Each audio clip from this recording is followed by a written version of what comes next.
The Mercedes-Benz C63 W204 2012 style. This is a car that has aged, but honestly, it is still attractive. It's still beautiful.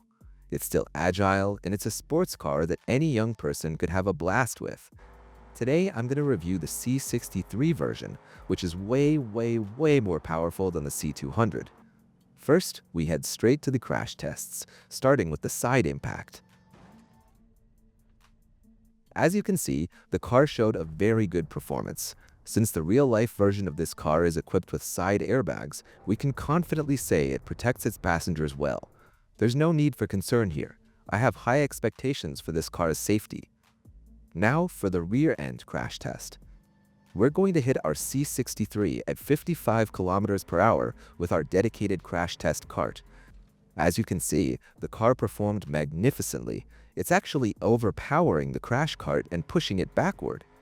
Moving with that power, let's go to the rear-end trailer crash. Look at that. The car performed incredibly well. Just look at how much the trailer's profile bent from the impact. This is no joke. Next up is the head-to-head crash. We have two cars with different colors but identical specs. Both cars showed great performance, and I'm really satisfied with the results. Even though the pillars bend slightly, it doesn't negatively impact passenger protection. This makes me expect a lot from the pillar strength test. Now, the frontal offset crash.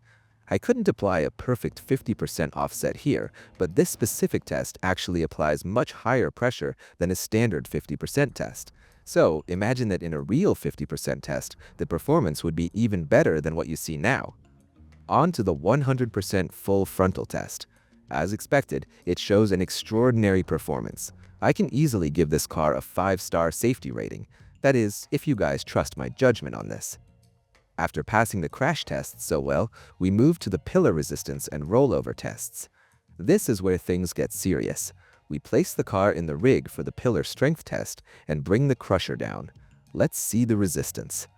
I was expecting at least 30,000 newtons.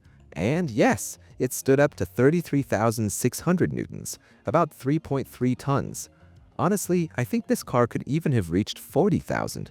I'm not sure why it stopped there, but it's still a solid result. Now for the rollover test. We put the car in position. Even though it's a sports car, it fits easily into the rig, unlike those BMWs that give me a hard time every single time. The test starts and ouch! That was a nasty hit. A very bad impact, but even so, it defended its passengers. Despite the terrifying hit, the doors open easily. This means passengers can exit safely after an accident. Excluding that 33K limit, the safety tests were exceptionally good. Let's jump into the acceleration and braking tests. We put the car in sport mode and go. As you can see, it recorded a 0 to 100 time of 4.5 seconds. And the brakes don't even get me started. It went from 100 to 0 km per hour in just 33 meters. That number is phenomenal. Finally, the suspension test. This can be tricky for sports cars, but look at the cobblestone performance. I'm actually surprised. The dummies aren't shaking much and there isn't much shock. Let's make it harder on another terrain, but it's still showing a very smooth performance. This is so strange to me. Even on the bumpy ground, it's soft. Wow, this car is incredible. It's actually a great city car too. Even on the city speed bumps, it refuses to give up. It's like the car is saying, I was built for everything, to be a sports beast and a smooth city cruiser. Let's check the handling, the moose test. We start at 55 km an hour. Easy.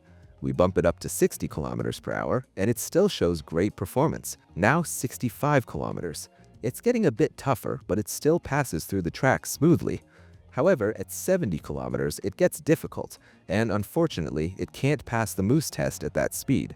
So, we'll register 65 km as its official score. Until the next video, goodbye for now.